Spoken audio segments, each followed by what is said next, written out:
په 2024 زیږدیز کال کې د افغانستان ټولې یو ورځنۍ لوبې د لوبغاړو نوملړ کارکردګي او د لوبو پایلې.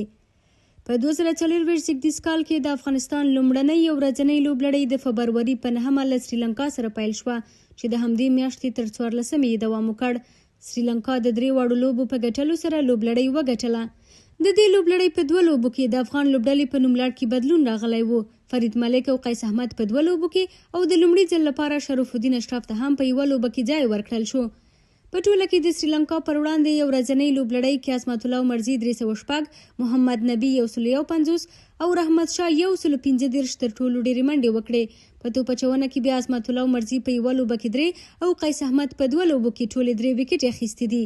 د لوبلړۍ غوره لوبغاړی د سریلانکا چټک توپ وهونکی پاتوم نیسانګا و. د یادولو ده چې راشد خان او مجیب زدران د سریلانکا پر وړاندې د لوبلړۍ برخه نه وو.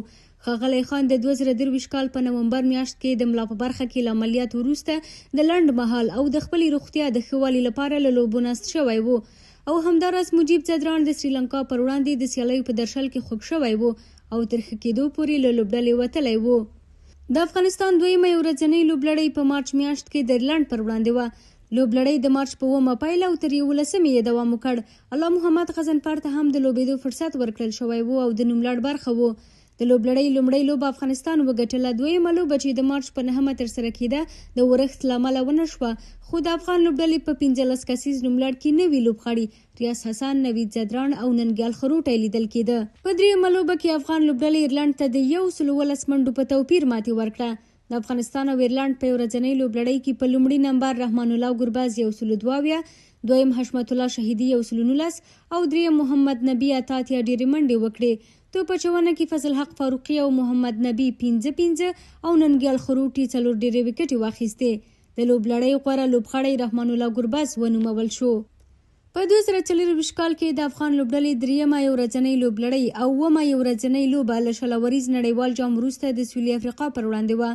دا لوبلړۍ چې د سپټمبر په 13مه پیل شوه په لومړۍ لوبه کې او هم د لومړي ځل لپاره افغانستان سویلي افریقا ته په 6 وکټو ماتې ورکړه. د لوبلړۍ دویمه لوبه کې هم افغانستان سیالي لوبډلې ته په ستر توپیر 120 منډو ماتې ورکړه. د دې لوبې په 3 واړو برخو توپ وهنې، توپ اچونې او ډګر ساتنې کې د افغان لوبغاړو کارکردګي ډېره د پام وړ وه. دریمه لوبه سویلي افریقا د 7 وکټو په توپیر وګټله، خو د لوبلړۍ اتلولي افغانستان ګټلې وه. هم مهاله ده چې له نیوزیلند سره د ټیسټ لوبې د تمریناتو په وخت ابراهیم زدران د خپلې پوندې په برخه کې ټپ لیدلی و. نه له سویلي افریقا سره د لوبلړۍ په 2 لوبو کې ریاض حسن ته او په یعنې دریمه لوبه کې عبدالمالک ته د پیلیز لوبغاړي ځای ورکړل شوی و. په دې لوبلړۍ کې تر ټولو ډېرې منډې رحمان الله ګرباز 194، عصمت الله عمرزي 114 او رحمت شاه 950 وکړې. په توپ اچونه کې راشد خان 8 او فاروقي 4 ډېرې وکټې واخیستې. د لوبلړۍ غوره لوبغاړی بیا هم رحمان الله ګرباز و. له سویلي افریقا وروسته په نومبر میاشت کې د افغانستان 4مه ورځنۍ لوبلړۍ له بنګلادیش سره وه. لوبلړۍ د نومبر په 6مه پیل او تر 11مې یې دوام وکړ. لومړۍ لوبه افغانستان، دویمه بنګلادیش او دریمه بیا هم افغانستان وګټله. له بنګلادیش سره یو ورځنۍ لوبلړۍ کې تازه دمي بریدګر پیلیز توپ وهونکي صدیق الله اتل د ابراهیم زدران پر ځای د ګربز ملتیا کوله. په ټوله کې د بنګلادیش پر وړاندې یو ورځنۍ لوبلړۍ کې محمد نبی 115، رحمان الله ګرباز 108، حشمت شهیدي 15 او صدیق اتل 4 ډېرې منډې کړې دي. توپ اچونه کې غضنفر 8، راشد خان 15 او عمرزي 4 وکټې اخیستې دي. د لوبلړۍ غوره لوبغاړی محمد نبی نومول شوی و. او په 2024 زیږدیز کال کې د افغانستان وروستۍ لوبلړۍ د دسمبر په 18مه له زیمبابوې سره وه چې پرته له لومړۍ لوبې په نورو 2 لوبو کې سیالي لوبډلې ته ماتې ورکړه. لومړنۍ لوبه یوازې 9.2 اووره ترسره شوه چې د باران له امله بې پایلې پای ته ورسېده. د یادونې وړ ده چې رحمان الله ګرباز خوږ شوی و او له دغې لوبلړۍ وتلی و چې پر ځای صدیق اتل او عبدالمالک د پیلیزو لوبغاړو په توګه ولوبېدل. دویمه لوبه کې افغانستان زیمبابوې ته په ستر توپیر 232 منډو ماتې ورکړه.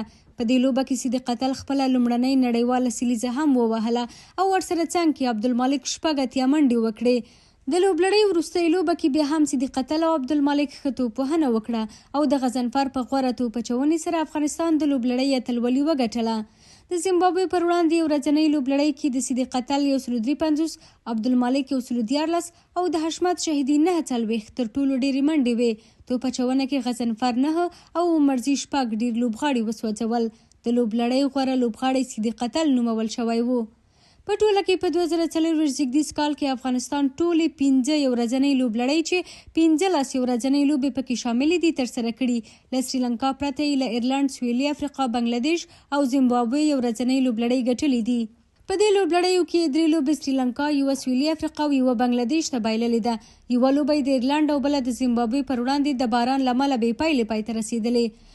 بل لور په تیر کال کې د ټولو یو ورځنیو لوبو په توپوهنه کې تر ټولو ډېرې منډې رحمان الله ګربز 440، عظمت الله عمرزي 410، محمد نبي 410، حشمت الله شهیدي 290 او رحمت شاه زرمتي 280 منډې کړي. په توپ اچونه کې بیا غضنفر 21، عظمت الله عمرزي 10، راشد خان 15 او فاروقي 12 ډېر وکټې ترلاسه کړي دي. تیر کال د ورځنیو لوبو په لوبډله کې د ځوانو لوبغاړو له ډلې قیس احمد ته په 2، بلال سمیت ته په 1، ریاض حسن ته په 2، نوید زدران ته په 2، ننګل خروټي ته په 1، غضنفر ته په 11 او عبدالمالک ته په 3 لوبو کې چانس ورکړل شوی و. داراز شرف الدین اشرف په 1 او فرید ملک په 5 لوبو کې لوبول شوی دی.